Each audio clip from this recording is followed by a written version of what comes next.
Jezreel, donde Dios siembra.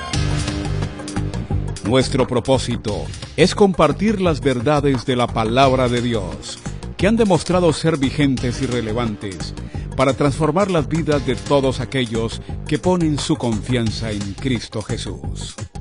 Bienvenidos a la prédica de hoy. Muy bien, vamos a colocarnos dentro de la temática de este mes. Este mes estamos hablando de ser mejores, de ser mejores. Y estamos hablando como continuación de los temas anteriores, de la intimidad con Dios, para obviamente tener la dirección adecuada, y de pensar que vienen tiempos mejores. Los tiempos futuros siempre serán mejores que los pasados. Quien vive solamente del pasado ya está demasiado viejo, ¿cierto? Normalmente dicen que una de las características de una persona que ya se siente vieja es que habla mucho del pasado, poco del futuro. En cambio, los que cada día nos renovamos, experimentamos que cada día es una oportunidad nueva y que nuevas cosas que nunca antes hemos visto seguramente están preparadas para nosotros. Lo bueno que hemos vivido en el pasado lo agradecemos, lo difícil de ello aprendemos, pero nos proyectamos es a las cosas grandes que Dios tiene para el futuro. Así que cuando hablamos de días mejores, incluimos dentro de eso nuestras propias vidas, cada día ser mejores. Hace 8 días estuvimos hablando en el libro de Efesios capítulo 4, básicamente de dos cosas, que cuando uno determina ser mejor, cuando uno decide ser mejor, hay dos cosas que hacer. La primera es andar por los caminos en que debe andar. O sea, uno no puede ir en contravía. Si yo quiero ir hacia el norte, tengo que direccionarme hacia el norte. Yo no puedo caminar hacia el sur y pretender alcanzar el norte. Así que lo primero es encauzarnos en la dirección correcta, y eso obliga a que necesariamente tenemos que abandonar la dirección opuesta. Por eso la Biblia dice que debemos andar y no andar. Andar como Dios nos pide y no andar como antes lo hacíamos. Así que cuando usted determine una dirección, seguramente de forma colateral está decidiendo no ir en otra dirección. Y lo segundo es vestirse y desvestirse. Y esto quiero explicarlo para que no crean que nos hemos metido en un quién sabe qué teoría, sino que es necesario despojarse de muchas cosas que uno ha traído del pasado y que lo único que hacen es ocupar lugar y espacio. Entonces, cuando uno se quita de todas esas cosas que ya no son útiles, que ya no son relevantes, que no son necesarias, obviamente damos lugar y espacio para incorporar las que hoy necesitamos para llegar a ser lo que somos, lo que seremos. Así que estamos hablando de desvestirnos del viejo hombre, dice ahí en Efesios 4, y vestirnos del nuevo hombre. ¿Qué cosas nuevas usted quiere en su vida? Pues obviamente tendrá que incorporarlas. Y eso obliga a que cosas antiguas, viejas, usted tenga que deshacerse. Muy bien, hoy vamos a ir, por favor, si me acompaña, a Hechos 17. Vamos a seguir en la temática de cómo ser mejores. Mientras usted llega a Hechos 17, déjeme contarle una historia que seguramente usted fue parte de ella. Hay una empresa de video que en el pasado tuvo mucho auge. ¿Cómo se llamaba? ¿Dónde iba usted a alquilar películas? Blockbuster, ¿cierto? Aquí en las 19 había, y que normalmente uno iba, alquilaba 1, 2, 3 películas dependiendo del despacho en que andaba, ¿cierto? Y fuera de eso compraba ¿qué? Gaseosa, chocolates, maíz pira, de todo. O sea que era un mini mercado. Y tuvo mucho auge, mucho auge. Llegó a tener 60,000 empleados, 9,000 tiendas y a generar 6,000 millones de dólares. O sea que de alguna manera era una empresa que se proyectaba y se pensaba que difícilmente iba a decaer. Lo contrario, cada vez iba a haber una mayor demanda. Y bueno, no solamente eran las películas, sino todo lo adicional que ofrecía. En algún momento se le ofrecieron 50 millones, se le ofreció una empresa por 50 millones. Esa empresa se llamaba Netflix. Se la ofrecieron en 50 millones. Y 50 millones equivalía al producido de 3 días de Blockbuster en ese momento. O sea que perfectamente pudo haberla comprado, no era una gran inversión, lo que producía en 3 días cubría esa inversión y seguramente hubiese pasado a la historia. Hoy ya no existe. Hoy día Netflix en el 2017 produjo un beneficio de 558.93 millones de dólares. y ha llegado a 117.58 millones de suscriptores. Entonces, notemos que a veces una decisión puede ser la diferencia entre el éxito y el fracaso.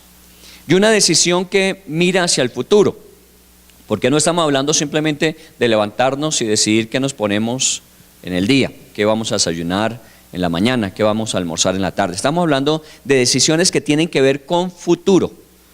Y muchas veces nosotros fracasamos es porque solamente decidimos el día de hoy.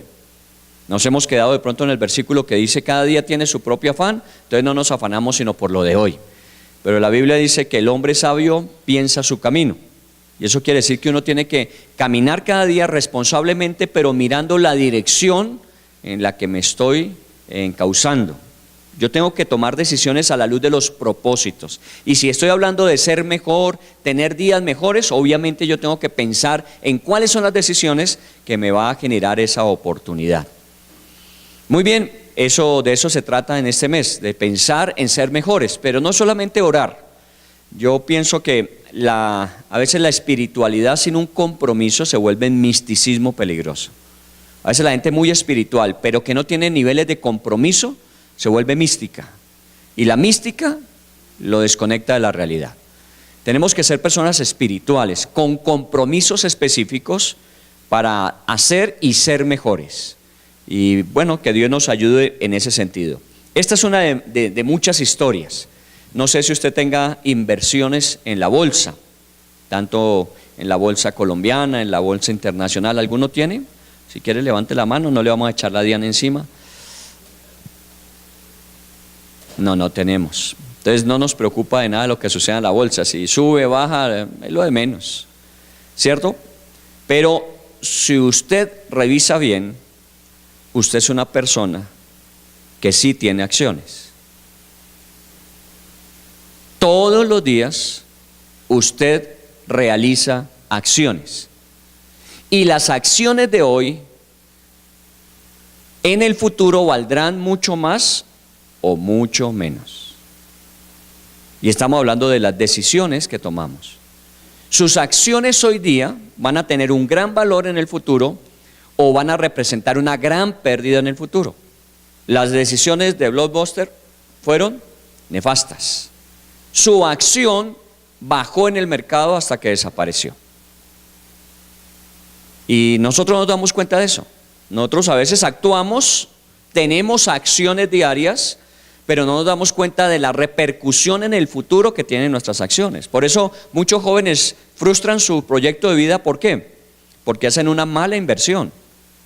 Y sus acciones del día de hoy llevaron a que la pérdida en el futuro tuviese que asumirla.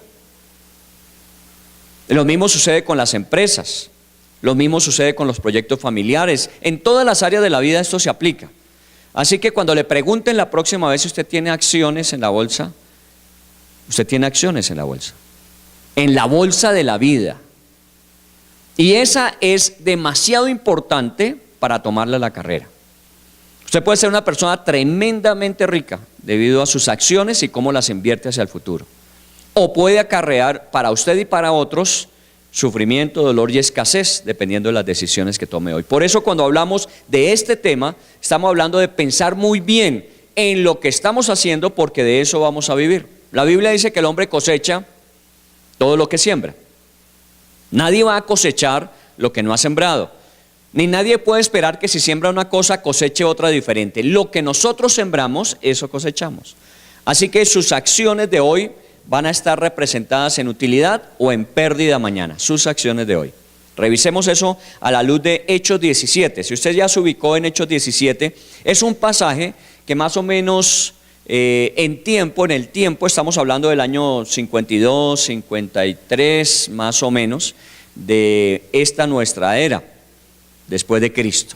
52, 53, apenas estaba comenzando la extensión del Evangelio. Jesús había muerto en el 33 y llevábamos unos 10, 14, 15 años después, entonces esto comenzaba a tomar auge.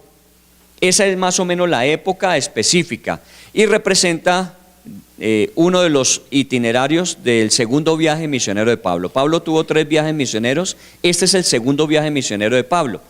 Había comenzado en una ciudad que se llama Antioquía y obviamente implicaba un recorrido nuevo, estaba haciendo un recorrido nuevo por regiones que antes no habían sido transitadas por el Evangelio. De pronto personas que habían estado en la zona de Jerusalén, de Judea, en la zona de Israel, habían recibido y se habían desplazado hacia esas regiones al occidente. Pero ningún misionero hasta ahora que conocíamos que había llegado a esos lugares. Pablo es el primer misionero que está haciendo ese recorrido. Y obviamente podemos encontrar en las epístolas parte de ese recorrido. Estuvo en Corinto, estuvo en Filipo, estuvo en Éfeso y también en Tesalónica. Es una ciudad que en ese momento era capital de la región que se llamaba Macedonia. Así que es la primera vez que Pablo entra en esa región y ustedes recordarán cómo fue que entró, porque él tenía un presupuesto de viaje más hacia el norte, pero dice que el Espíritu Santo le estorbó y no le permitió seguir hacia el norte, sino que en una visión le mostró a un hombre macedonio que le decía que pasara a Macedonia y les ayudara. Y él entendió que esa era la dirección que Dios le estaba dando a su vida, así que dejó el camino hacia el norte, se fue más hacia el occidente y empezó a entrar en esta región de Macedonia, llegando a Tesalónica. Así que este pasaje se desarrolla en la ciudad de Tesalónica. Si usted mira el versículo 1, pasando por Anfípolis y Apolonia, llegaron a Tesalónica, donde había una sinagoga de los judíos. Así que comenzamos el segundo viaje misionero en una ciudad específica y es Tesalónica. De allí vienen las dos cartas importantes a los tesalonicenses. Y para tener un contexto de tiempo y geografía, estas dos primeras cartas fueron las primeras cartas que Pablo escribió, de las 13 que él escribió. Escribió 13 y estas son las primeras. Así que estamos hablando de alguna manera en que este ministerio epistolar de Pablo apenas está comenzando. No es que Pablo fuera un escritor y a través de sus escritos la doctrina que bien conocemos a través de Romanos, de Gálatas, de Efesios, sino esta es la primera carta que él envía a una iglesia. Y ahí comienza el ministerio epistolar, que la mayor parte de ello lo encontramos en el Nuevo Testamento. Muy bien, ¿qué era Tesalónica? ¿Cómo era Tesalónica? Dice que llegó a Tesalónica. Tesalónica era una ciudad de la provincia romana, así que en ese momento no estamos hablando de la influencia hebrea, no estamos en la región de Israel, sino estamos fuera ya. De alguna manera, aunque hay hebreos que se han trasladado a esos lugares, hay hebreos residentes en Tesalónica, seguramente la mayor parte de ellos no son hebreos, más bien la mayor parte de ellas son griegos, de cultura griega.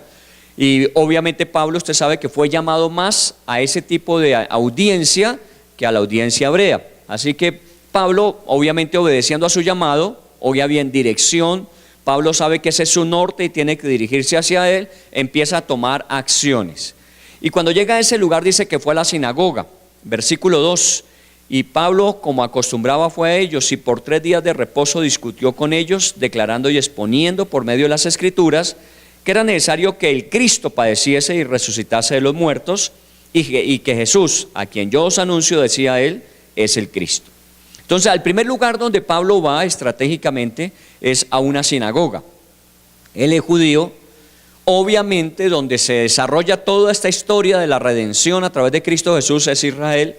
Así que los que mejor deben conocer todo, tanto de la profecía hacia el Mesías como el cumplimiento en la vida de Jesús, son los judíos. Así que él va al lugar de adoración judía, una sinagoga, y allí estuvo, dice, al menos 3 semanas. Las 3 primeras semanas en Tesalónica, seguramente amadas de visitar, de conocer gente, lugar, conocer un poco lugar. Era una ciudad de 200,000 habitantes más o menos, una obviamente cosmopolita en su momento. Fue a la sinagoga y habló con los judíos acerca de las cosas que la Escritura decían del Mesías, y hablaba de que Jesús era el Cristo. Muy bien, esa es parte de la dinámica de Pablo, de trabajar de Pablo. Allí comenzó entonces a trabajar con los judíos y dice en el versículo 4, y algunos creyeron. No tuvo mucha recepción de parte de los judíos, algunos creyeron. Seguramente la mayor parte de la sinagoga siguió con la tradición judía esperando el Mesías triunfante, no un Mesías sufriente como en el caso de Jesús. Pero Pablo no se quedó allí. Aunque algunos de ellos creyeron, dice luego, y que se juntaron con Pablo y Silas, de los griegos piadosos gran número y mujeres nobles no pocas. Entonces aquí vemos que obviamente Pablo intentaba llegar a todo tipo de audiencia, pero reconocía que su mayor efectividad por llamado estaba con los pueblos no judíos, lo que llamaríamos nosotros los gentiles. Pero de todas maneras no descarta a los judíos. Primero va a ellos, unos pocos creen, se unen con él y con Silas, pero luego empieza a ver que un gran número de griegos piadosos y mujeres nobles no pocas se empiezan a unir a él. Muy bien, esto representa que rápidamente empieza un movimiento en esa ciudad, un movimiento de transformación. Recuerde que cuando hablamos de los cambios y hablamos del cambio de nosotros hacia el futuro para mejorar, estamos hablando de una transformación. Si usted ha mirado la cartelera de este mes, intencionalmente hay mariposas, porque la idea es que nosotros pensemos en la metamorfosis, en la transformación, en el cambio. Cuando hablamos de ser mejores, implica que hay que transformarse para lograrlo. Y en este sentido, Pablo está haciendo ese proceso de transformación, de cambio. No espere tener mejores resultados si seguimos en la misma situación anterior. Tenemos que hacer cambios y ajustes para poder tener mejores resultados. Bueno, Pablo empezó ese trabajo. Algunos piensan que posiblemente el tiempo que duró en Tesalónica en ese segundo viaje misionero fue apenas de 2 a 3 meses, o sea que no fue mucho. No fue mucho el tiempo, pero pues allí estuvo haciendo lo que le correspondía. ¿Por qué no se demoró más tiempo? Normalmente la dinámica de Pablo era llegar a una ciudad, estar entre 2 y 3 años muchas veces, y lograr consolidar a aquellos que iban creyendo, consolidarlos en la fe, para que ya cuando él se desplazara a otro lugar, porque era su trabajo misionero, obviamente en ese lugar ya quedase una iglesia consolidada que pudiese seguir con alguna garantía multiplicándose.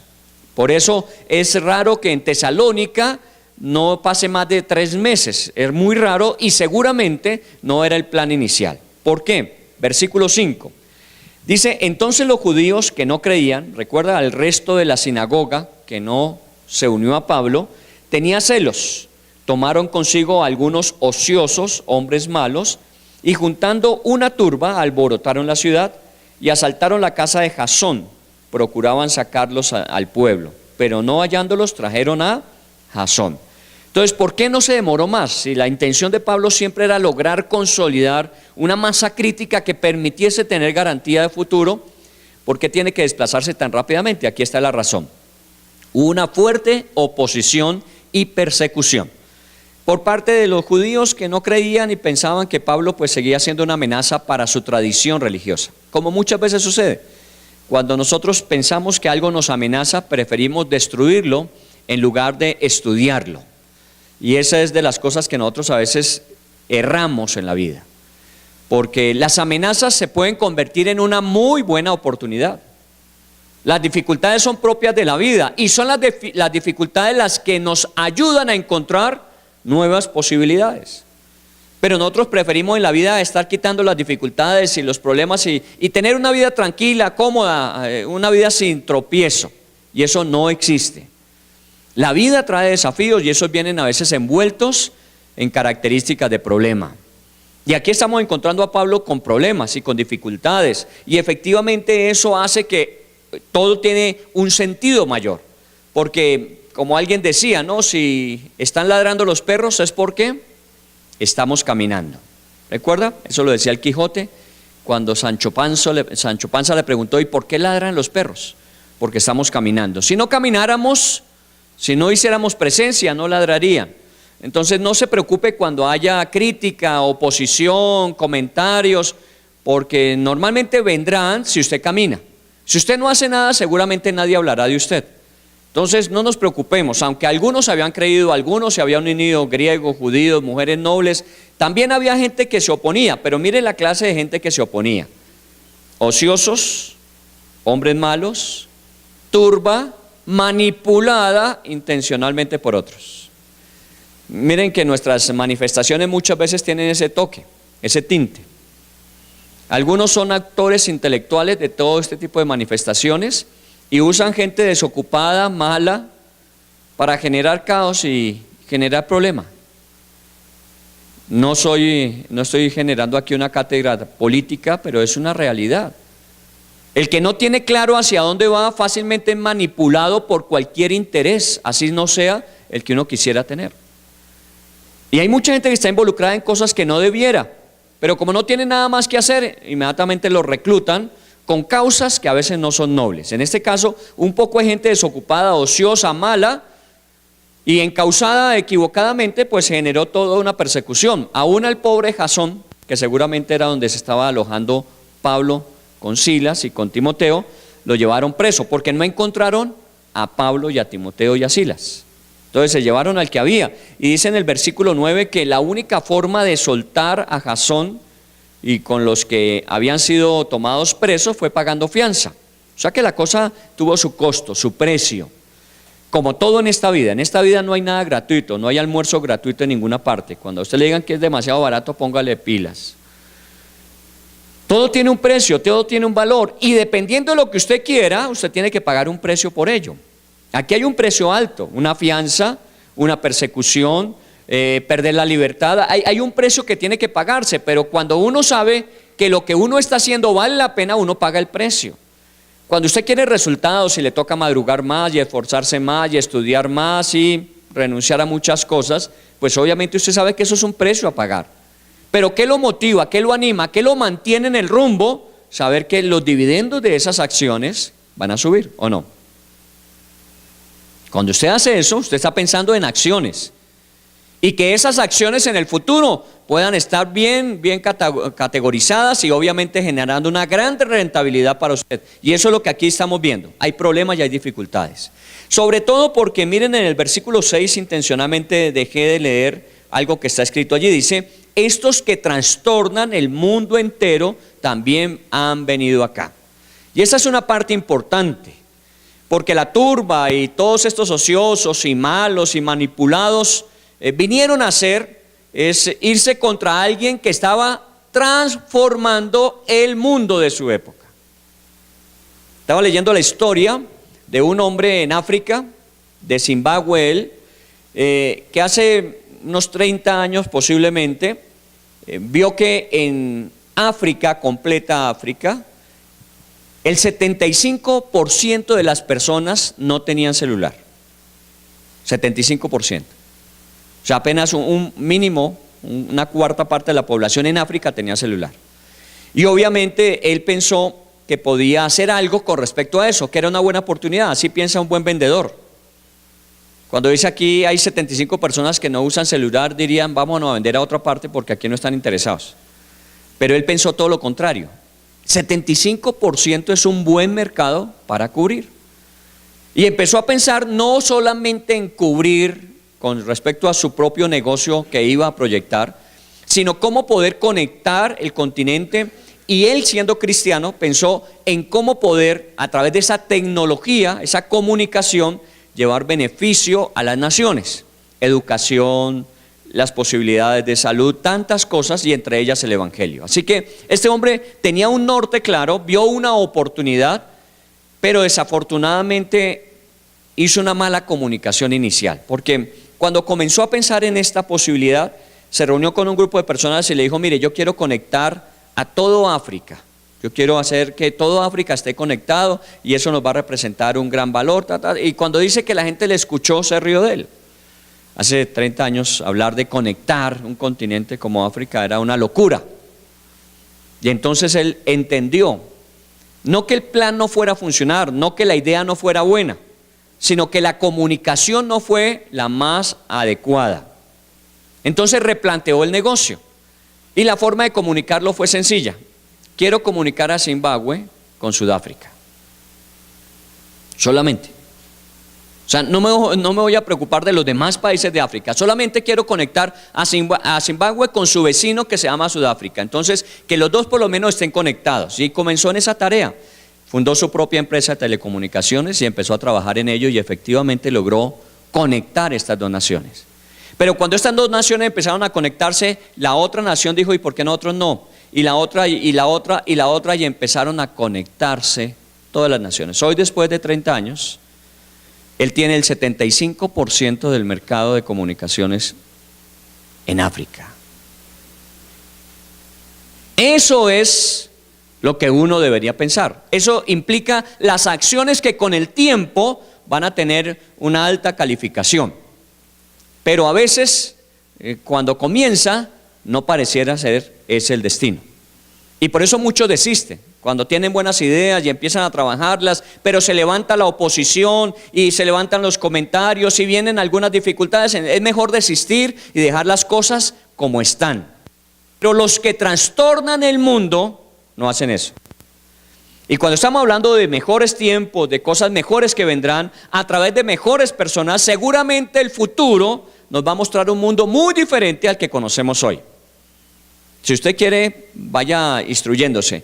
Tengo uno de los miembros de una de las células de parejas que me provee de todos los artículos que salen durante la semana con respecto al futuro. Estoy leyendo un libro que se llama Las 21 lecciones del siglo XXI, que habla acerca de cómo se está proyectando para el 2050 el mundo, qué cosas son las que van a estar relevantes, qué empleos son los que van a estar vigentes.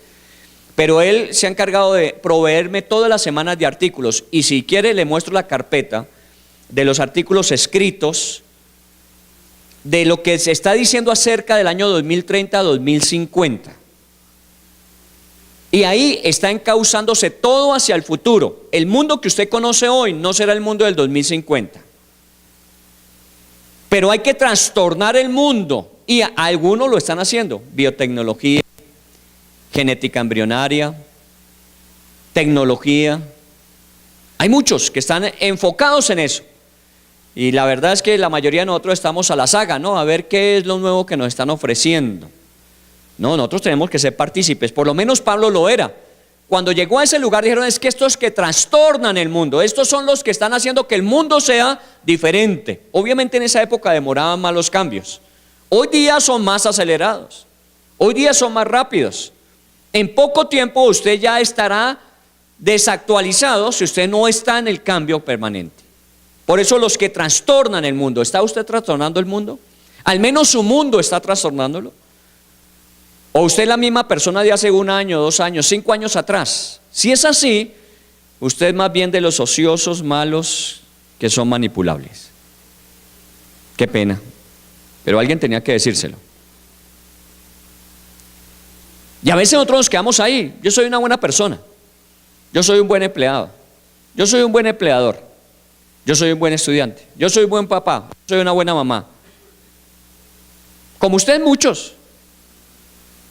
Y son manipulados por los intereses de otros que no son solamente buenos, sino que se convirtieron en mejores, en excelentes. Y por eso nosotros caemos en este correr detrás de ¿qué? Del consumismo. Ellos nos están ofreciendo y nosotros comprando. Ellos se enriquecen y nosotros nos enculebramos. Entonces la pregunta es: ¿de qué bando quiere estar usted? ¿De los que trastornan el mundo o de los que son manipulados por los que trastornan el mundo? En este caso específico yo le invitaría, si estamos hablando de ser mejores personas, a que usted sea una persona que al menos el entorno cercano a usted lo trastorne, que no sea igual, que su familia no sea igual en 5 años, que su lugar de trabajo no sea igual en 5 años, que el lugar donde usted presta su servicio no sea el mismo en 5 años, que la ciudad en la que vive, que el mundo no sea el mismo. Y eso es necesario hacerlo a pesar de la oposición. Pero aquí a Pablo le tocó rápidamente escabullirse, porque si no hubiese estado con Jasón en la cárcel. ¿Y qué dice el versículo 10 que hicieron con él? Inmediatamente los hermanos enviaron de noche a Pablo y a Silas hasta Berea. Entonces, aprovechando la circunstancia, el alboroto que había en la ciudad, me imagino que los discípulos de Pablo, los pocos que habían en 3 meses que llevaba, le guiaron, lo sacaron de la ciudad y lo mandaron a una ciudad cercana que se llamaba Berea. Y usted conoce un versículo famoso de Berea. Los cristianos de Berea eran más nobles de los de Tesalónica, porque ellos escudriñaban cada día las escrituras para ver si las cosas que Pablo decía eran ciertas. ¿Cuál es la diferencia de estos de Berea? Que no comían entero. Los de Berea les decían algo y ellos iban a verificar en las escrituras si lo que Pablo decía era conforme a las escrituras. Si era conforme a las escrituras, asumían. Si era contrario a las escrituras, desechaban. Eso es lo que se llama la correcta ética. Para aquellos que están en clase los miércoles que estamos estudiando ética, esa es la correcta ética. Hay unos principios y unos valores a través de los cuales uno debe filtrar Hoy no es lo mismo ética y moralidad. Hoy tenemos o declaramos unos principios éticos, pero tenemos una moralidad inversa, contraria. Cuando uno tiene una ética que es firme, que es permanente, que está todo el tiempo vigente, obviamente su moralidad tiene que ajustarse a la ética. Y los de Berea hacían eso. ¿Y quién generó eso en Berea? Pablo. O sea que Pablo no salió corriendo a esconderse. Los discípulos consideraron que era más sabio que Pablo estuviese en un lugar protegido para que pudiese seguir trabajando en lo que tenía que hacer, y Pablo lo hizo. Ahora mire que no solamente fue Berea. Si usted ve el versículo 13, cuando los judíos de Tesalónica supieron que también en Berea era anunciada la palabra de Dios por Pablo, fueron allá y también alborotaron a las multitudes. Los ociosos tienen tiempo para eso, para ir, para desplazarse, pero hay de que usted les llame a comprometerse, no tienen tiempo. Y aquí los de Tesalónica, cuando vieron que en Berea también se estaba trastornando la ciudad, inmediatamente se desplazaron. ¿Para qué? Para hacer alboroto. ¿Cuánto tiempo uno pierde? ¿Cuánto esfuerzo mal invertido? ¿Cuántos recursos mal gastados? Cuando en lugar de eso uno podía pensar que sus acciones tuviesen un dividendo mayor en el futuro. Esto no, esto lo único que les preocupaba era armar alboroto. Y entonces en el versículo 15 dice que les tocó a los discípulos de Berea sacar a Pablo ¿a dónde? A Atenas. Entonces imagínense, Pablo está predicando en Tesalónica, hay persecución, lo sacan a Berea. Los de Tesalónica se van a Berea a armar también el zaperoco allá y le tienen que desplazar hasta Atenas. Pero recuerde, Pablo no está escondiéndose, porque se dieron cuenta que estaba en Berea porque estaba predicando la palabra de Dios nuevamente. Y cuando llegó a Atenas, uno de los más grandes pasajes del libro de los Hechos, cuando llegó a Atenas fue al Areópago y allí habló a una cantidad de gente que asistía a adorar cada uno a su Dios. Recuerda que era el lugar donde estaban todos los dioses. Si usted quería un lugar sincretista donde le diesen gusto de acuerdo a su creencia, ese era el lugar adecuado. Usted llegaba allí y se identificaba con algunos de los 50,000 dioses que había.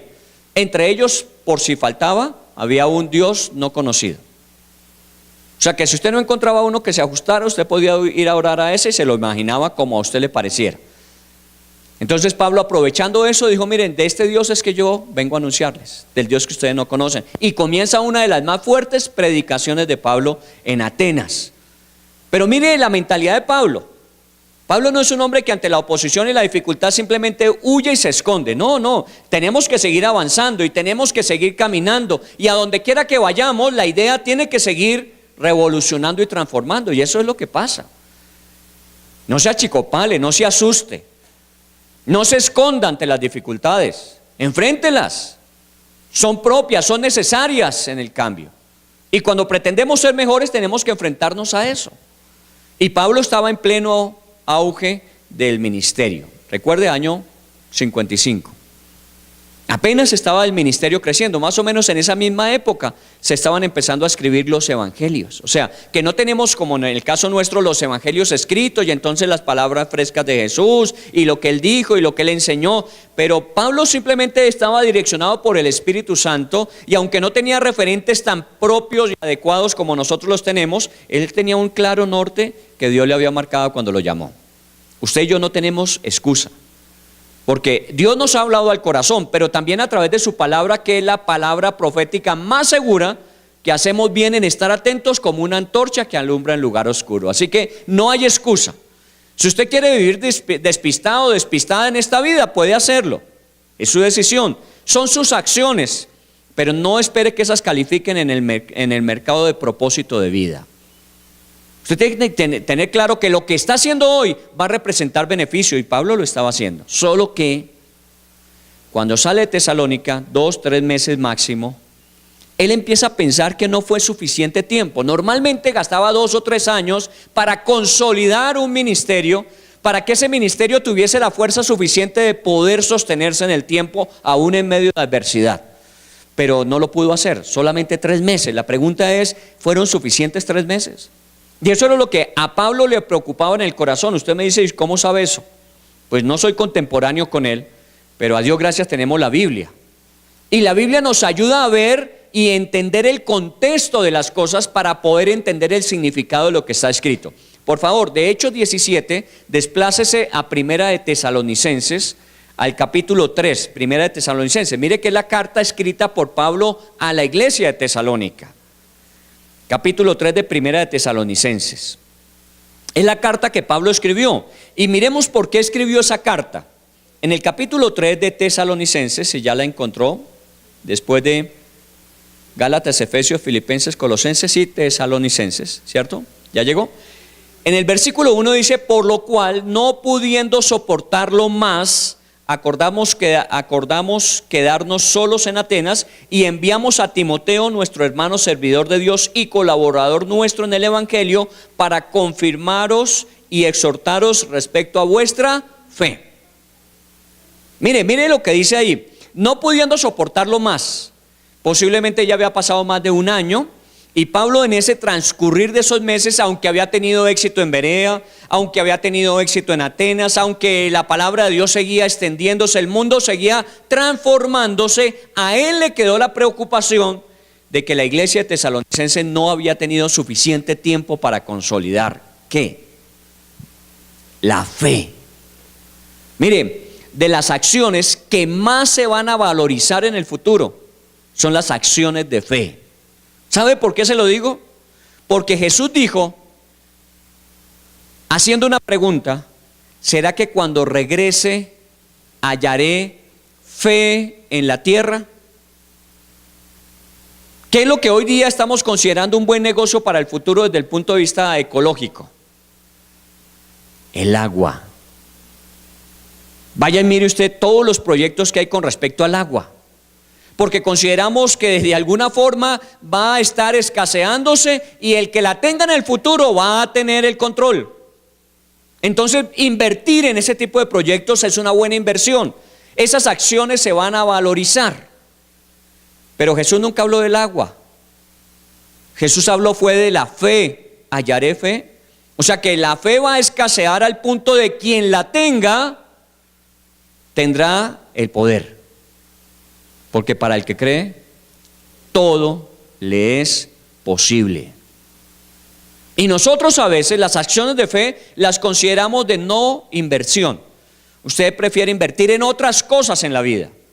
Y cuando se habla de proyectos de fe, de vivir por fe, de andar por fe, de creer en fe, usted dice: no, eso es para los religiosos. Bueno, está bien, Blockbuster. Le están ofreciendo hoy muy barata la acción, que en el tiempo futuro va a tener un alto valor, pero usted, de acuerdo a su visión, usted considera que no vale la pena invertir en ello. Pilas, que no se repita la historia. Que cuando llegue el momento de categorizar esas acciones de fe en el futuro, usted no diga: y yo no invertí en eso. Porque aquí Pablo está preocupado desde la fe de la gente tesalónica. Aquí no está preocupado si tenían empleo o no tenían empleo, si tenían plata o no tenían plata. Ese es un resultado de la gente de fe. Porque Mateo 6:33 dice: creed en Dios y el reino de Él, y todo lo demás vendrá por añadidura. O sea que para nosotros el énfasis no está en las añadiduras. Las añadiduras son resultado de creer en Dios y su reino. Cuando yo le creo a Dios a través de su palabra, sus promesas, mi vida obviamente va a experimentar ese bienestar que necesitamos. Y quiero aclararlo: usted va a tener todo lo que necesite, y seguramente con alguna generosidad de parte de Dios, todo lo que necesite. Porque Él, como Padre, una de las doctrinas más importantes de la Biblia, paternidad de Dios, como Padre no le va a permitir a usted que experimente faltante alguno. La Biblia lo dice: no le faltará bien al que anda en integridad. Mi Dios suplirá todo lo que haga falta conforme a sus riquezas en gloria. Así que la paternidad de Dios no está puesta en entredicho. A Dios no hay que demandarlo por alimentos. Dios tiene eso garantizado y asegurado para nosotros. Y vuelvo a insistir, con alguna ¿qué? Generosidad. Algunos experimentan con una grande generosidad. Ahora, eso me preocupa. Porque si nos da mucho más de lo que necesitamos, la pregunta es: ¿y con el resto que no necesitamos, qué estamos haciendo? Y si usted le pregunta a una persona por qué muchas veces quiere enriquecer, ¿Por qué quiere tener más de lo que ahora tiene? Y muchas veces pensamos obviamente en proyectos empresariales, hacer que lo que proyectamos se vuelva una empresa y que llegue a ser una empresa multinacional que tenga un efecto. Siempre preguntamos, ¿y para qué? No, es que con eso beneficiamos a mucha gente.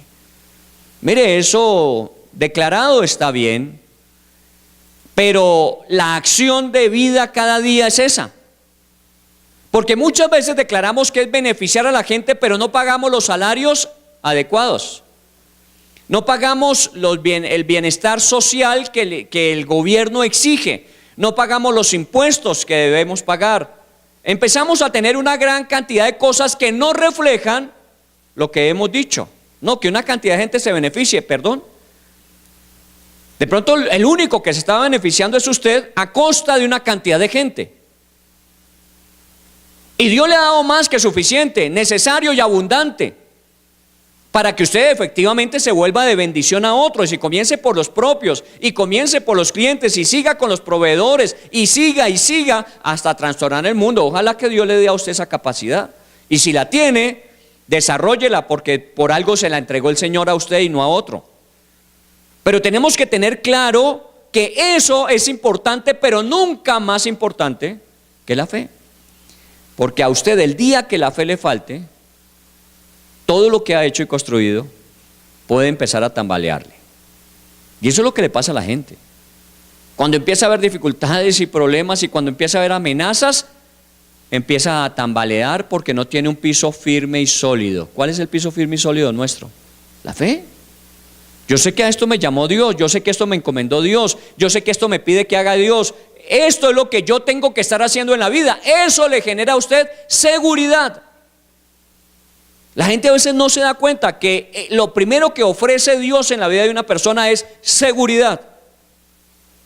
Tenemos seguridad de vida eterna, tenemos seguridad de perdón, tenemos la seguridad de la presencia de Cristo en nuestras vidas, tenemos la seguridad de una vida con propósito y el poder para vivirla. Tenemos seguridad, podemos andar sólidamente en la vida. Y eso no quiere decir que no hayan tropiezos y dificultades. Pero no estamos pensando a mitad de camino como que no era por acá. No, un momentico. Este es el camino que Dios me trazó, esta es la misión que Dios me colocó. En esto yo debo andar hasta que me muestre algo diferente. Pero mientras no lo haga, en esto continuaré. Y eso es lo que estamos viendo aquí. Pablo está preocupado de esa fe en la gente, porque solamente tuvo 3 meses. Y desarrollar fe en 3 meses, usted sabe que eso no se logra. ¿Cuánto lleva tiempo de vida cristiana usted? ¿Y cuántos problemas tenemos con la fe? Llevamos 20 años, 30 años, 40 años y hay momentos de crisis en que ¿será que le creo a Dios o más bien hago lo que a mí me parece? Y terminamos haciendo lo último. Porque nos cuesta trabajo creerle a Dios, siendo Dios la mayor garantía que usted pueda encontrar en este mundo. No hay mayor garantía, seguridad, confianza que la que uno tiene puesta en Dios, porque Dios no cambia. Porque Dios es el mismo, porque Dios no tiene sombra ni variación. Así que Dios es perfecto y en Él mi inversión está garantizada en el futuro. Fe.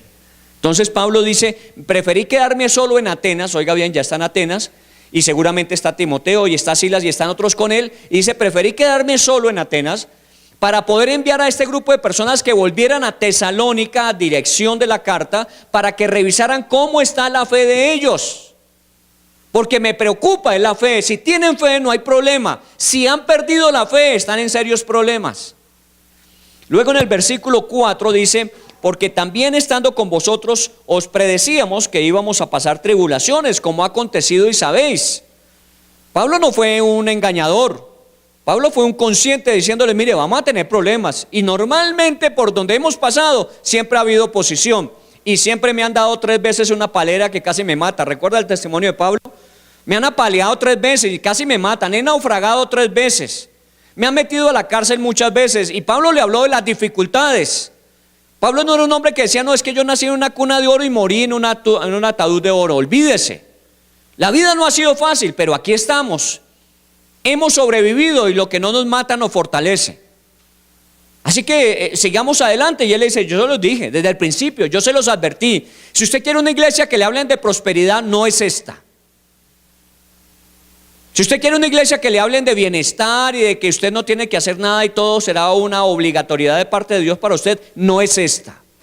Y vuelvo a insistirle, la espiritualidad sin compromiso se vuelve misticismo peligroso. Y gente mística, créame que es de lo que yo quiero tener más lejos posible. Gente mística que a toda hora ve ángeles por todas partes, pero ningún compromiso real en la vida. Que a toda hora está viendo demonios por todas partes, a toda hora está viendo los errores de todo el mundo, pero cuando se le llama a comprometerse, no tiene tiempo, no tiene oportunidad, no tiene capacidad. Eso es peligrosísimo. La gente mística termina desconectándose de la realidad. Uno tiene que tener compromisos en la vida con todo, en su familia, en su trabajo, en su educación, en su iglesia, porque eso forma parte de la dinámica de construcción de vida para ser mejores.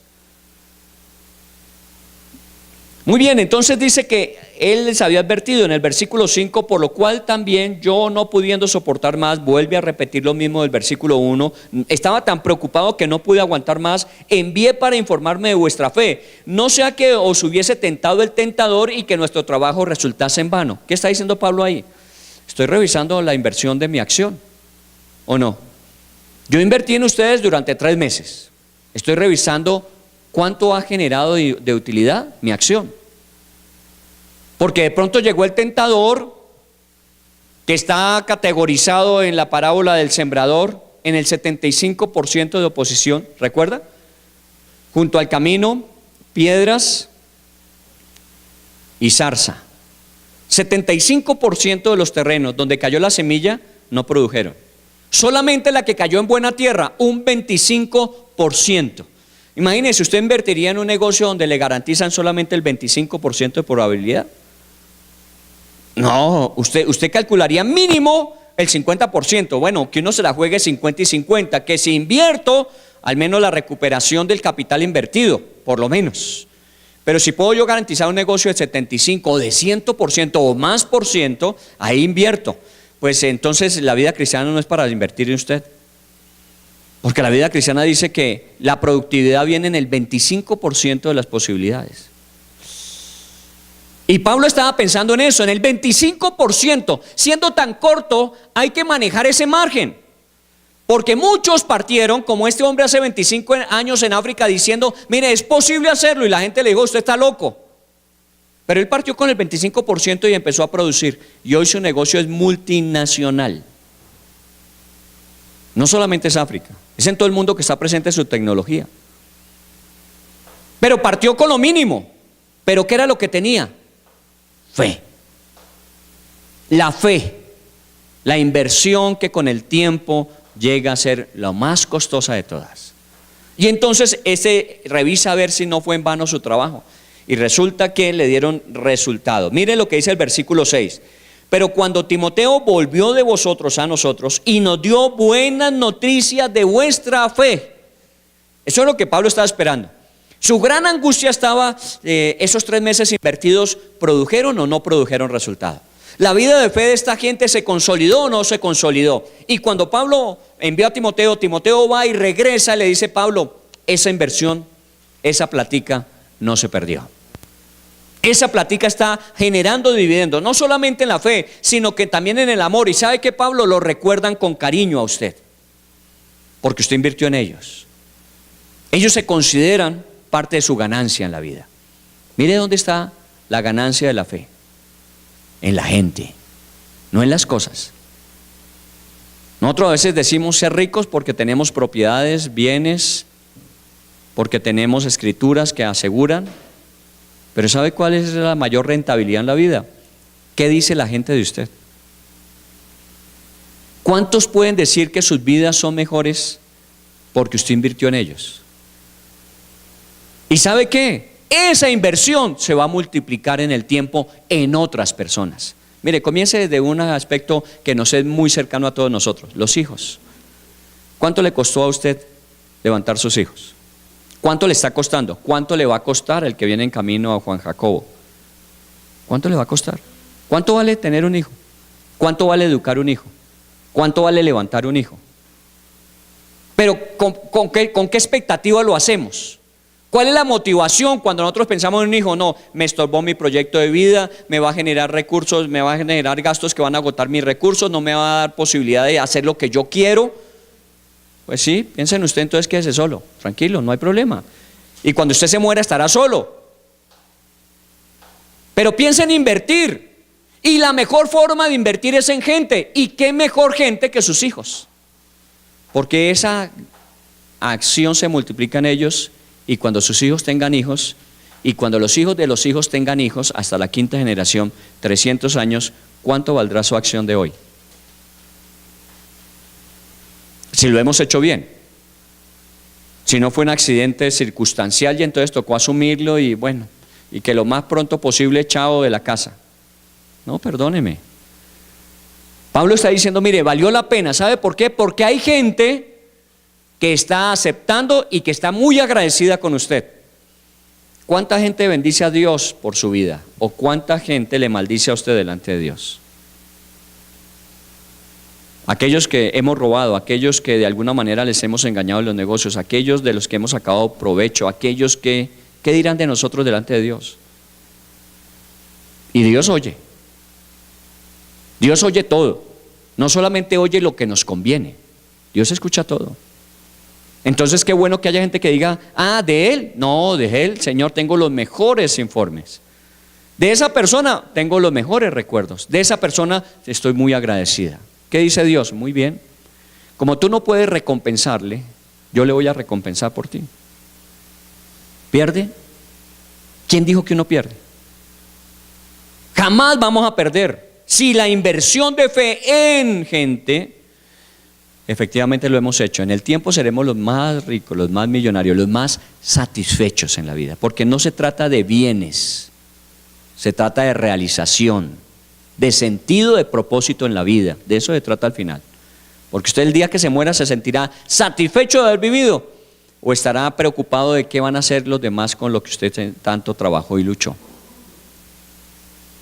En el versículo número 7 dice en el capítulo 3: por ello, hermanos, en medio de toda nuestra necesidad de aflicción, fuimos consolados de vosotros por medio de vuestra fe, porque ahora vivimos si vosotros estáis firmes en el Señor. ¿Sabe qué dice Pablo? No me importa la prisión en la que estoy. Pablo ya estaba preso.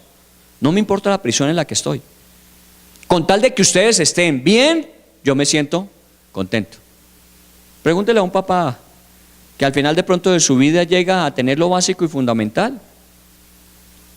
Y cuando le preguntan a los hijos, papá, ¿y usted está feliz? Yo estoy feliz. ¿Por qué está feliz usted, papá, si no tiene mucho? Porque los veo a ustedes teniéndolo todo. Y eso para mí es mejor, ¿o no? Y es lo que Pablo está diciendo. Yo me siento consolado, aunque estoy limitado, porque los veo a ustedes sin limitación. Triste el papá que está pensando solamente en él y que los hijos se esfuercen y luchen y se partan el lomo como lo hice yo. No, ¿sabe qué? La tarea nuestra es poderles preparar a ellos para que vayan mucho más allá. Y cuando veamos que ellos están realizando y están haciendo exactamente el modelo repetido una y otra vez, entonces nosotros podemos decir, ¿sabe qué? Yo me siento consolado con esto. No importa la situación que esté al final de mi vida. Y seguramente al final de la vida, por el desgaste físico que tendremos, ya no tendremos toda la vitalidad, la oportunidad de desplazamiento, tantas cosas que hoy día uno ve en las personas ya mayores, adultas mayores. Pero ¿sabe qué? Pregunte más bien, ¿y su corazón cómo se siente? No le pregunte por el cuerpo. Porque ya la conversación de uno después de los 70, ¿y usted qué pastilla toma? ¿Y cada cuánto? Esas son las conversaciones de la gente después de los 70. Pero no se quede hablando de lo médico, hable de lo espiritual. ¿Y cómo se siente usted en la vida? ¿Y qué cosas le hace sentir a usted satisfecho de haber vivido? Pregúntele eso. Porque de pronto el eco que encontremos es la misma voz que pregunta, que se devuelve vacía. O esa pregunta empezará a generar en el corazón de las personas diciendo, ¿sabe qué? Aunque no tengo todo lo que quisiera tener, aunque ya no tengo la misma vitalidad cuando tenía 30 o 40 años, hoy me siento satisfecho, y empieza a contarle las cosas que realmente valen la pena en la vida. Y eso es en lo que uno trabaja. Por eso la inversión de fe es muy importante. ¿Quiere ser usted una persona mejor en el futuro? Tiene que ser una persona de fe. Haga todo lo que quiera, a lo que Dios le ha llamado. Pero si usted no tiene fe, usted va a fracasar en eso. Porque para eso se necesita la fe, para todo lo que hacemos en la vida. Desde que nos levantamos hasta que nos acostamos estamos haciendo ejercicio de la fe. Usted confía que sus piernas lo sostienen cuando se levanta la cama. Comience por ahí. O usted no se levanta la cama diciendo, ¿y será que me sostiene? No me sostiene. ¿Y qué tal que no me sostenga? El porrazo va a ser berraco. ¿Sí o no? No, usted se levanta confiado porque usted cree que su organismo físico está diseñado para sostenerle. ¿Qué tal que no? Yo he experimentado después de la cirugía de las rodillas, ya una y voy con la otra. Lo más horrible que hay es pararse sobre una pierna que no sabe que ella tiene que sostenerlo a uno. Me pasó en la primera cirugía, me paré sobre esta y esta como que no le habían dicho que era eso lo que tenía que hacer, sostenerme y es horrible la sensación de que no le responda a uno, porque uno le dio la orden, pero ella todavía está en un proceso de recuperación. Usted le da gracias a Dios porque puede levantar, porque puede ver, porque puede saborear, porque puede recibir oxígeno a sus pulmones. Usted le da gracias a Dios por...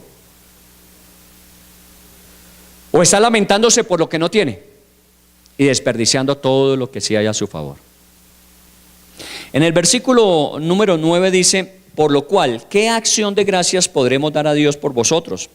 Por todo el gozo con que nos gozamos a causa de vosotros delante de nuestro Dios, orando de día, de noche y de día con gran insistencia, para que veamos vuestro rostro y completemos lo que falte a vuestra fe. ¿Sabe qué? Cuando uno ve a la gente creciendo, se vuelve un motivo de gozo y acción de gracias. ¿Y sabe qué busca uno en el futuro? Pilas los papás. No es que los hijos tengan éxito para que al final entonces yo empiece a cobrar toda aquella inversión hecha. No se olvide. No se olvide todo lo que me costó, no se olvide todo el sacrificio que hice, no se olvide, olvídese ese cuento. Dice, para que cuando pueda estar otra vez con ustedes, les agregue a la fe que ya tienen. Qué bueno uno poderse reunir con los hijos, pero no para recibir de ellos, sino para decirles, ¿y qué más le hace falta? ¿Y en qué más puedo aportarle? ¿Y qué otra cosa puedo hacer? Recuerda, estoy trabajando sobre mis relaciones. ¿Cómo construir mejores relaciones? Estoy trabajando sobre eso. Y uno de los principios que estoy aplicando es, ¿yo qué puedo hacer por una persona que esa persona no pudiese hacer por sí misma? Es un principio para mejorar relaciones. ¿Qué puede hacer usted por una persona que ella misma no puede hacer? Y usted puede hacer muchas cosas que personas no podrían hacer por ellas solas. Por ejemplo, usted conoce a alguien que esa persona no conoce y que le es demasiado importante a ella para llevar a cabo su propio proyecto. Usted lo único que podría hacer es simplemente, ¿sabe qué? Voy a hacerle una llamada y le voy a decir que tú le vas a llamar. Y conecta a dos personas, una necesidad y una respuesta. Y usted hizo algo por alguien que ella no podía hacer por sí misma. Y eso mejora sus relaciones. Uno tiene que seguir haciéndolo. No llega el momento en que, bueno, yo ya hice por ustedes, a ver, ¿ustedes qué van a hacer por mí? ¿Cuál? Hasta el último día de mi vida, ¿en qué puedo servirles? ¿Qué más puedo agregarles? ¿Qué les hace falta? Porque hasta el último día de mi vida voy a estar en función de si algo mejor puedo generar para ustedes, lo voy a hacer. Eso dice Pablo. Y ese es mi motivo de gozo y ese es mi motivo de acción de gracias. Estamos leyendo la carta de esa historia de Hechos 17. Para eso es la Biblia. La Biblia no es para sabérsela. Es para entender lo que Dios a través de lo que dice nos quiere hablar a nosotros en el corazón hoy de lo que debemos hacer para mañana ser mejores. Y mire, por favor, sáltese al capítulo 1 de Tesalonicenses, porque debía uno comenzar por ahí. Si va a leer uno la carta a los tesalonicenses, tendría que comenzar con la 1, pero leímos la 3 para entender el sentir de Pablo, cuál era la preocupación que él tenía. Y cuando Timoteo, después de haber llevado la carta, le trajo respuesta, entonces Pablo le dice, ¿sabe qué? Me alegra de saber de ustedes y le doy una nueva. Seguramente esta primera epístola no es la primera que Pablo le escribió a Tesalónica. ¿Por qué?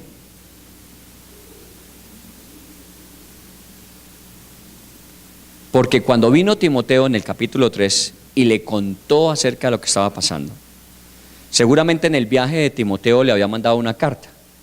Esta carta viene como resultado del regreso de Timoteo, que le dice que la fe de ellos está creciendo, que las acciones están teniendo un alto valor.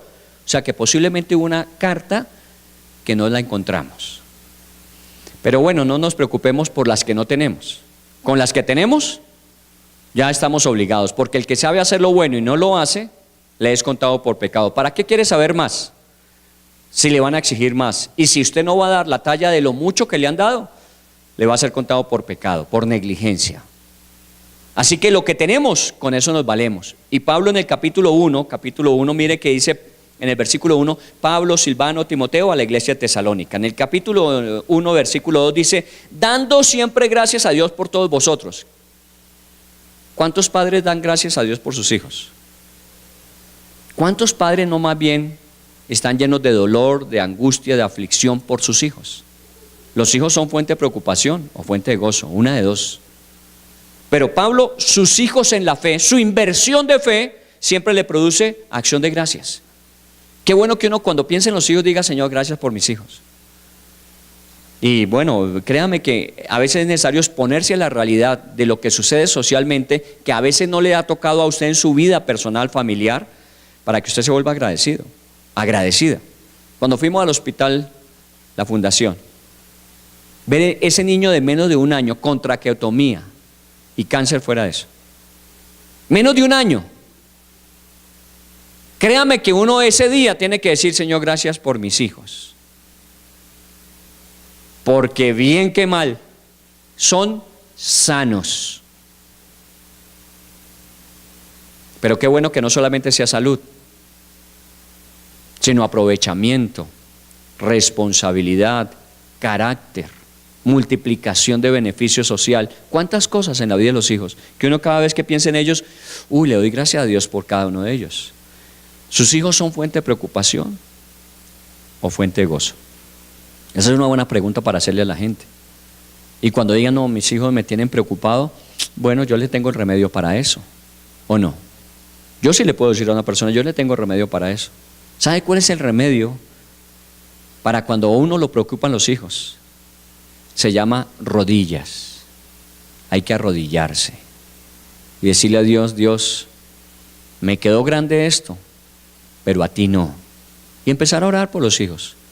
Y empezar a preguntarle, ¿y qué podría hacer yo ahora, que de pronto no hice antes, ahora, que pueda ayudar a mis hijos a corregir su camino? Y seguramente Dios le dará indicaciones de qué hacer. Y seguramente sus hijos dejarán de ser motivo de preocupación para convertirse en gozo y acción de gracias. Bueno, en el versículo 3 dice, acordándonos sin cesar delante de Dios y Padre nuestro, ¿de la obra de qué? De vuestra fe. Mire, la acción empezó a multiplicarse. Ya tenemos nueva gente que compró acciones de fe. Las obras o las acciones de fe, ¿o no? Y eso es lo que una empresa quiere, que cada vez que saque acciones al mercado que haga la gente, las compre. Y eso va generando un volumen de lo que es el valor real de una empresa. Bueno, digámoslo por lo menos en la bolsa. Y ya hay gente que está comprando esas acciones. Pablo dice, yo me alegro por ustedes, por la obra de fe, por las acciones de fe que ustedes están viviendo. Sus hijos viven por fe, los hijos de sus hijos.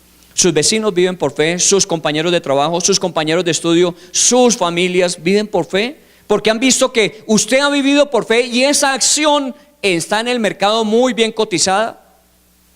O nos oyen hablar de la fe, pero ven que nuestra fe cada vez está perdiendo valor en la bolsa. ¿No están viendo que vale la pena vivir por fe?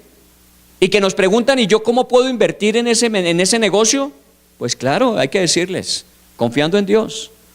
Esa es la fe. Y haciendo obras de fe, invirtiendo. Luego en el versículo 6, mire cómo dice, y vosotros vinisteis a ser imitadores de nosotros y del Señor. ¿Recuerda Efesios 4? Efesios 4, ¿qué Pablo está diciendo? Para que ustedes lleguen a ser conforme a la medida de la estatura de ¿quién? De Cristo, pero necesitan modelos terrenales. Queremos ser como Cristo, pero no vemos a Cristo todos los días de nuestra vida, pero sí vemos a aquellos que dicen ser cristianos. Y ustedes vinieron a ser imitadores de nosotros y del Señor. ¿Quieren que imiten a Cristo otros? Que lo imiten a usted. ¿Será que en usted se refleja el Cristo de la Biblia? Porque Pablo no tenía problema de decir gracias a Dios que ustedes nos están imitando, porque nosotros somos imitadores de Cristo. Hasta que ustedes ya pongan sus ojos en Cristo y miren a Cristo y lo sigan a Él. Porque ya no van a necesitar este modelo y seguramente este modelo es desechable. En 30, 40 años Pablo ya no está. Es desechable este modelo, pero Cristo permanece para siempre. Y luego en el versículo 7, de tal manera que habéis sido ejemplo a todos los de Macedonia y Acaya. ¿Recuerda que Tesalónica era la capital de Macedonia? Y Pablo estuvo apenas 3 meses en Tesalonicenses, en la región de Macedonia, 3 meses. Y ya después de 2 años estaba toda Macedonia cubierta. Y no solamente Macedonia, sino Acaya. ¿Y sabe por quién? Por Pablo. Pablo se había ido para Atenas. ¿Sabe por quién se cubrió Macedonia? ¿Sabe quién cubrió Acaya? Los de Tesalónica, que solamente tuvieron 3 meses. Eso es una rentabilidad de un muy buen negocio, porque la tierra estaba abonada para ello. Y partiendo de vosotros, dice el versículo 8, ha sido divulgada la palabra no solo en Macedonia y Acaya, sino que también en todo lugar vuestra fe en Dios se ha extendido. Le estoy diciendo mentira, le estoy leyendo lo que dice la Biblia. Contextualizándola con el pasaje de Hechos 17, Tesalonicenses, ¿qué nos dice? Fue un buen negocio. Las acciones de fe siempre serán un buen negocio en la vida. ¿Quiere tener usted rentabilidad futura?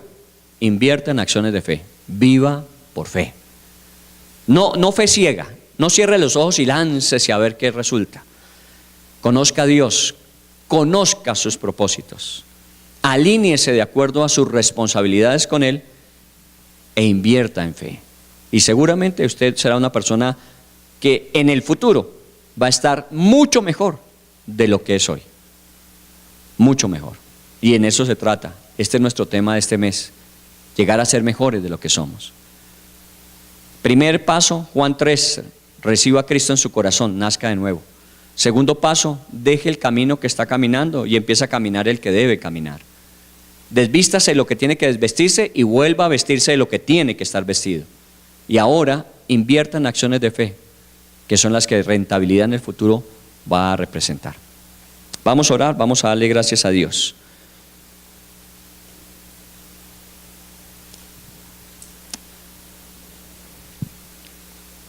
Señor, en el nombre de Jesús te agradezco con todo mi corazón por tu palabra, por tener nosotros lo que de pronto cuando la iglesia de Tesalónica comenzaba no tenían. No existían los evangelios, todavía las cartas estaban por escribirse, el Apocalipsis de Juan seguramente no estaba todavía, así que ellos no tenían ningún referente anterior. Y ellos creyeron. Y su fe se extendió, su fe dio crecimiento a Acaya, a Macedonia y a todas partes, dice la Biblia.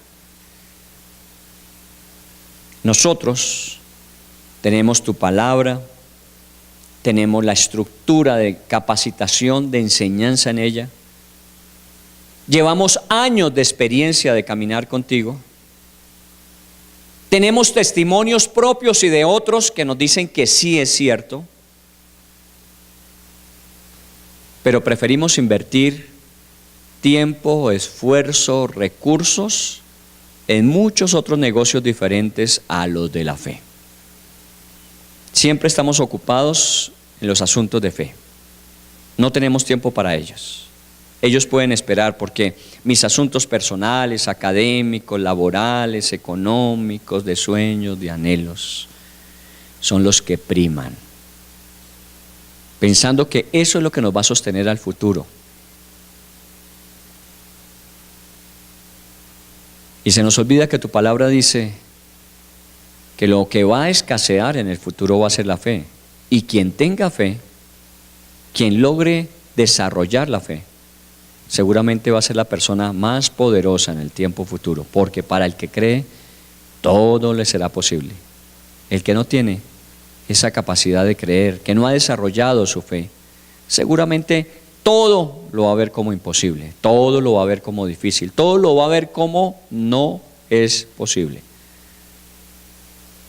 Pero los que creemos siempre tenemos la opción, más allá de nuestra propia capacidad, más allá de nuestra propia inferencia, Señor, nosotros más allá de lo que podemos hacer estás tú, porque tú eres especialista en imposibles. Y por eso nos sentimos confiados y seguros acerca del mañana. Por eso podemos decir con toda seguridad que nuestros días mejores están por venir.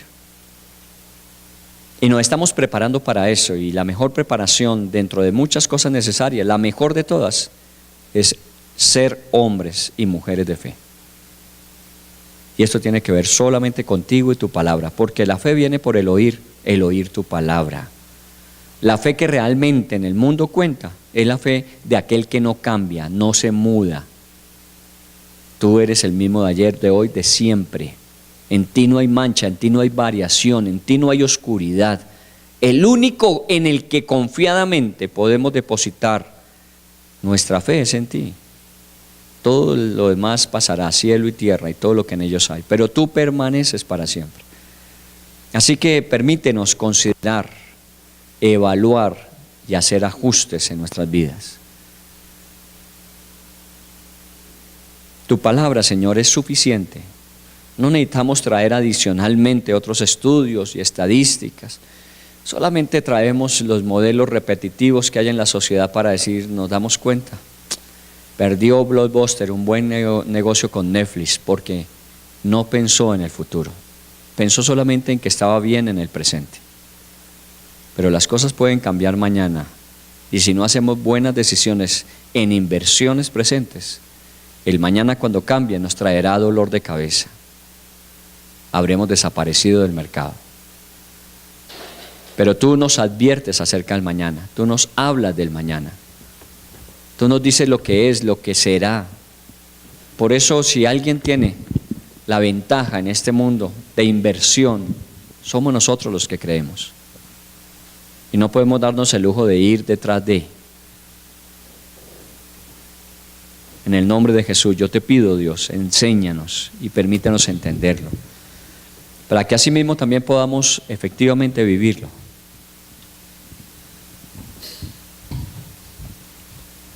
Cuando cantamos, no cantamos por rellenar tiempo mientras llegan los que tarde salieron, ni cantamos al final para que cerremos la reunión. Cuando cantamos, expresamos lo que creemos. Expresamos lo que creemos con respecto a Dios, a su buena voluntad, agradable y perfecta siempre, a nuestras vidas, a sus promesas en nosotros. Cuando cantamos, expresamos la fe. Es una forma de expresar la fe. Y nuestras canciones tienen ese sentido. Por eso cuando se escogen canciones para nuestras reuniones, siempre las escogemos pensando que se relacionen con lo que hemos estudiado, para que al recordar una canción podamos recordar una lección. ¿Cuál es la lección? ¿Qué es lo que usted se va a llevar hoy? ¿Cuál va a ser su semilla para sembrar esta semana? Y usted puede recordarla a través de esta canción. Y son canciones que nos permiten hacer que lo que es para otros imposible, para nosotros es una realidad. Dios siempre puede hacer mucho más de lo que nosotros podemos pensar o imaginar. Dios siempre puede hacerlo. Y usted no se puede dar el lujo de decir que Dios no puede si no lo ha intentado. Usted no se puede dar el lujo de rechazar lo que usted no haya experimentado. Y si usted no le ha dado lugar a Dios, puede hacerlo. Si Dios le llega a fallar, después sí diga que Dios falló. Pero no diga que Dios no puede si no ha hecho la prueba. Dios hará mucho más de lo que nosotros podemos, si quiere imaginar o pedir, porque no alcanzamos a entender la grandeza de nuestro Dios, el poder soberano de nuestro Dios. No alcanzamos a entenderlo. Cántele al Señor ahora y deje que esta canción sea como el abono a esa semilla que usted se va a llevar. Y recuérdela durante la semana, de tal forma que la semilla empiece a echar raíz y la raíz empiece a dar lugar a un tallo, y el tallo a las hojas y las hojas a un fruto.